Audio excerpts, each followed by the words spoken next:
Ladies, gentlemen, germs, jokes, and things of that nature. Another episode of Downtown Review and Reaction Channel.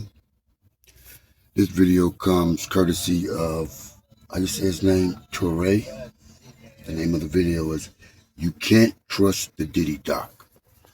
I've been saying that from the beginning. You can't trust the Diddy Doc. Not a Diddy defender or none of that BS. Just all about facts and truth. That's it. We're going to see what he's talking about, and we're going to go from there.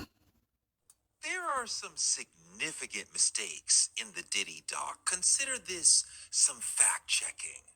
There's some definitely untrue things in this piece. This is a documentary made with an agenda. The agenda, make Puff look bad. I have no problem with that agenda in and of itself, but there are things being added to his long resume of horribleness that don't belong there. And his resume is plenty long that we don't need to add things that he didn't do. But there's places where this doc is messy because it's based on the agenda. There's parts where they're trying to get you to believe something that just isn't true. I've been covering Puff a long time. I don't know everything, but I know enough to know this doc makes some mistakes. Yep. There's nobody who could pay me to say something that I don't believe. There's nobody who could scare me into saying something I don't believe. Pretty much. Everything I'm talking about comes from journalism, from talking to victims, from talking to people who worked with him. None of this is about defending Puff. This is about understanding the truth. Truth. I'm That's all that someone matters. who got kidnapped by Suge Knight and continues to tell that story and to talk about how it is Suge who killed Big. You think Puff could do something that would scare me? I'm the one saying, why aren't we talking about Kim Porter? You think I'm saying what Puff wants to be said?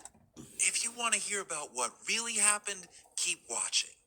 I know Puff has done a lot of horrible things and hurt a lot of people, physically, spiritually, economically, but the doc opens with a discussion of the 1994 shooting at Quad Studios, which Puff really didn't have much to do with. The doc clearly wants you to think that Puff was part of the shooting of Pac.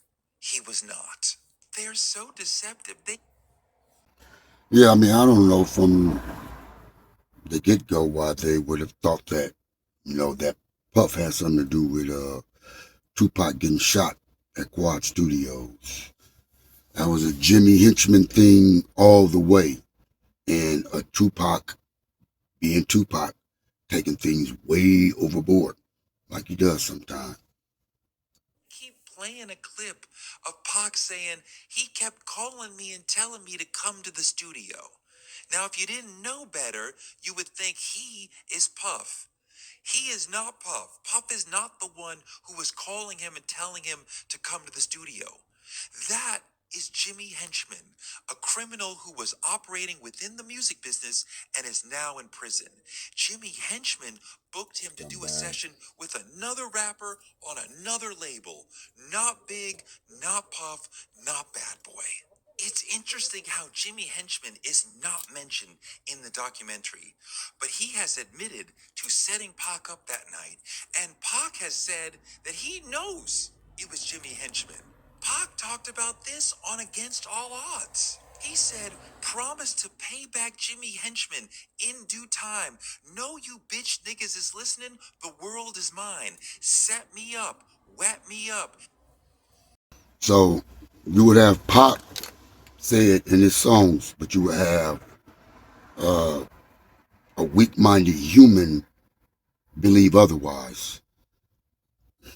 Listen, if you stay black and white and don't leave no gray area, you always have the truth, because it's either one way or the other way. That's it. It ain't. There is no in betweens on things. Pac said it out his own damn mouth, y'all. Niggas stuck me up. Hit Jimmy Henchman. Henchman is behind the Quad Studio shooting, not Puff. Sure, Puff is there, but It's a recording studio. There's lots of people there. The thing is, we have known this for a long time. This doc comes in here, tells the story to people who haven't been hearing the story for a long time, incepts them to think, well, it must be Puff because he was there. No! The doc would also have you believe that Puff is responsible for the death of Big. I just don't think so. I don't believe. I don't even know what he's going to say yet, but I'm going to just get my 2 cents in on it. It makes no sense in the damn world. What would Puffy have Biggie killed for? Don't say because he wanted his spot. Don't say nothing like Biggie was unhappy on his label and he was leaving. Um, don't say any of that. None of that S makes any sense at all. At all. I mean, like the staging of the acts that take place sometime, you think people finna go through all that, you know, have people shoot at a car where somebody else can get shot in it just to stage a unaliving? Like, come on. There was any malicious intent from Puff that led to this happening. I think Big was his biggest artist, his rainmaker, Yep. and Puff is a capitalist. There's no way he wanted to lose his biggest moneymaker. Don't make no Looking sense. back now, you might say, why would they even go to LA during the East West War? Cheo Coker, who interviewed Big and them right before his end, reminded me that is not how they looked at it at that time. Big was in LA for weeks before he got killed, at least 3 or 4 weeks, promoting his album Life After Death. Pac was gone, and Suge was in prison. He got violated back to prison, a probation violation. He was dealing with a 9-year bid. With Pac gone and Suge locked up, they thought the East-West situation was over. They thought this is a good time to go to LA and start to promote. Now, one thing I will say, I don't understand for the life of me what they were in LA for at the time. And I understand, you know, you trying to show like, hey, we getting over this East West beef. You know, we trying to move forward. I got love for y'all. That's why I'm out here. I'm promoting my new album. I'm going back to Cali, all that old good stuff. But ain't no way in the world I would have been out here if I was Biggie and Puffy. No way. The idea that this thing has ended. For sure, they knew it was dangerous to be out there right then. They heard people saying, the streets is talking. Yes, in retrospect, they underestimated Suge. They underestimated how far he would go, even from prison, to get them. Puff, as a boss, underestimated the threat that still lingered. But it's a mistake to think of it as a malicious mistake, as some way of putting Big in danger purposely. They thought the battle was over. They thought they were tough enough to deal with whatever was going to happen with Pac and Suge not there. They thought this is a moment to begin rebuilding the East-West bridges, to show New Yorkers we can go out there, to show LA we still love y'all. It might have been arrogance, but it wasn't nefarious, it wasn't malicious. There's no evidence that Big was about to leave the label, thus motivating Puff to.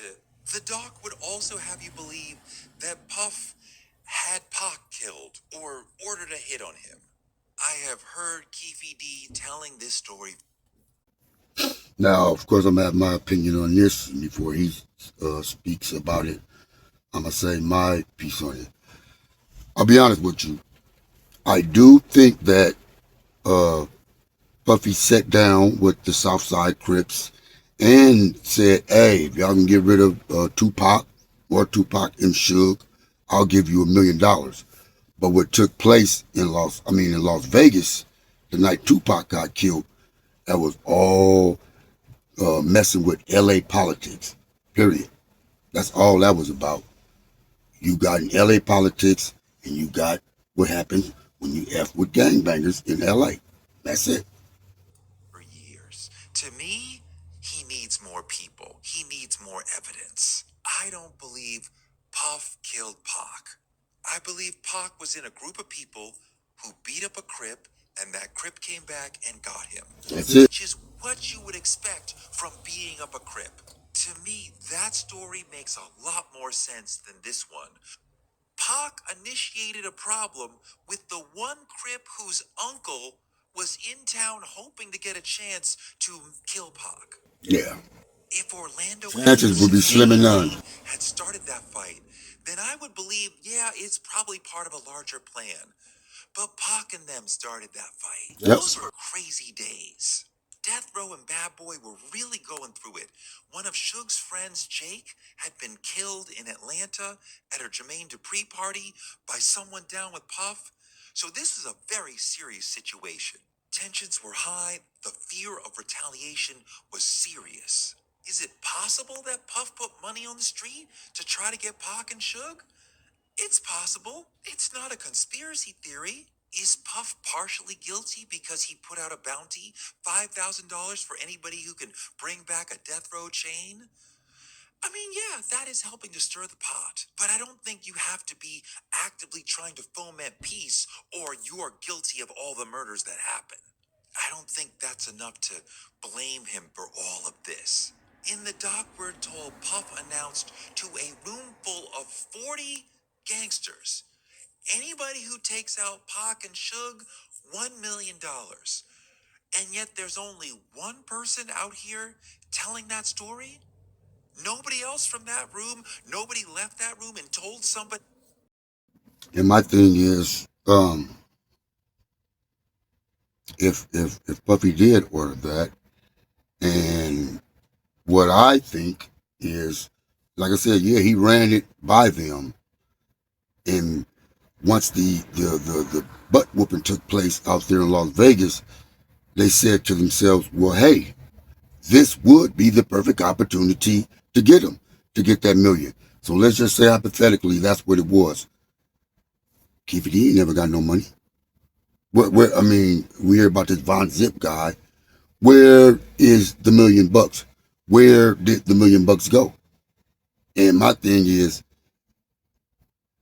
if Keith D was part of a assassination attempt that was successfully done, you don't think he would have who banged about his money? You don't think he would have shot somebody else to get his piece of the pie? Where the million at? Else, if Puff was that free telling people, I will pay $1 million to get rid of those two niggas, how come there's not more people saying, he said that to me too? The doc also says Puff took the cover of Rolling Stone from Big, but that's not true. I spoke to the people who were the cover decision makers at that time. There you go. He spoke to the cover people that were decision makers. You hear it from the horse's mouth, not all that internet detective speculation. This happened and that happened, and this person said this at one time, so it must mean this. That's not how life works. That's not how proof works. Y'all need to get it together. Y'all need to start getting y'all facts in order, man. Start researching a little harder. Stop listening to people like Tisa Tales and, people who everything they put out about a particular person is always bad. Always. Always. There's always the dark side of a particular person. They never put out anything good about that person. Just like Tisa Tales when the Diddy trial was going on. It's amazing how Sean G, what it's called, Podcast with Soul, shout out to him, and then Tisa Tales. They can both go in the same courtroom, look at the same testimony from the prosecution, and then the same testimony from the defense on the cross-examination, and come out with two whole different things that happened in court. Wow. Big was never considered for the cover of Rolling Stone. They Y'all hear wanted that? Puff on the cover because he had a huge hit and all be missing. Y'all hear that? They wanted Puff on the cover because he had a huge hit. Not Puffy saying, F Biggie, I want to be on the cover. That's all that nigga internet speculation. you. But at no point does Puff call Rolling Stone and say, no, you're not going to put Big on the cover. You're going to put me on the cover. At no point is he calling Rolling Stone and telling them, you're going to put me on the cover. That idea came from inside Rolling Stone because they saw he had a big song blowing up. The doc says Puff tried to make Big pay for his own funeral, but I got people inside Bad Boy who say, no, that didn't happen. He tried it, but they said, no, we're not doing that. But I believe he changed Big's contracts and took millions away from the family.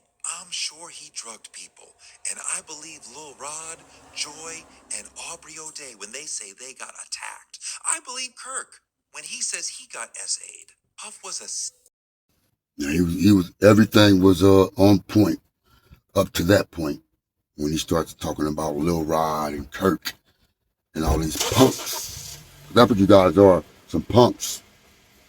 If you let Diddy, Dancing Diddy, Father MC backup dancer, punk you into taking your manhood numerous times, you have an issue. You have an issue. I hope you don't have children, because how do you face your children knowing that their daddy is a wimp? I don't believe it happened. I think it was a money grab after Cassie got paid, just like all the rest of the people who were filing civil suits instead of trying to get a criminal case against this person who violated you for all these years. And then your punk ass, you waited for a woman to come out, then you had courage. Man, get out of here, man.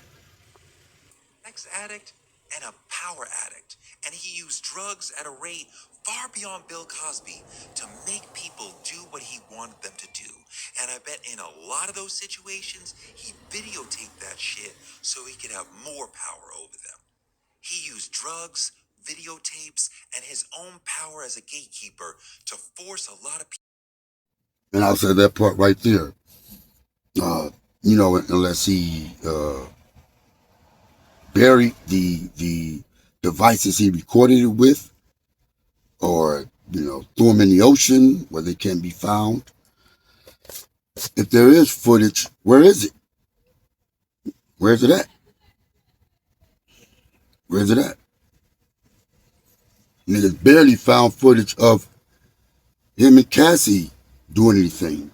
You think Diddy just gonna have some footage of him violating the man over and over and over, just sitting around?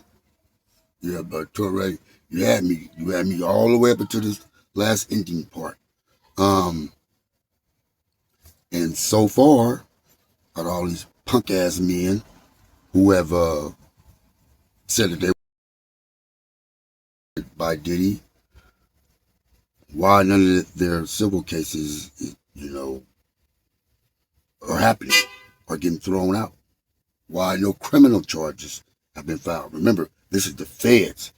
They went through fine tooth comb through everything of Diddy's, and they ain't find no evidence of him doing anything with a man. They're just some sucker ass niggas who trying to get paid, bitch niggas. To do things they didn't want to do and to trap them in his world. I believe the doc is right and very intelligent at noting how his communications team manipulated the internet media and got them to disseminate the message that he wanted them to send. I know as well as anyone that Pop has done a lot of horrible things, but this doc is made with an agenda and made to make you think a certain thing. They are clearly. All right, I'm gonna sign it on off right there. If you want to check out the rest of that documentary, like I said, the guy name is Toure. If I'm pronouncing it right, the name of the video is "You Can't Trust the Diddy Doc." Yeah, I'm gonna sign on off from right here. Got my little last 2 cents in. And I gotta say the 50. In my eyes, you was a sucker for even putting your name involved in that Netflix bullshit. That's exactly what it was. My thing is, not Diddy, 50, you're a rich, successful guy. You have nothing better to do with your time. Control people. You don't give a damn about none of them victims Most of them are not victims. They went to court, got on the stand, and perjured themselves. So how are they victims? Make it make sense. Make it make sense. Anywho, I'm gonna sign on off. This is Downtown Jimbo Brown, Downtown Review and Reaction Channel. To the next episode, I'll see you.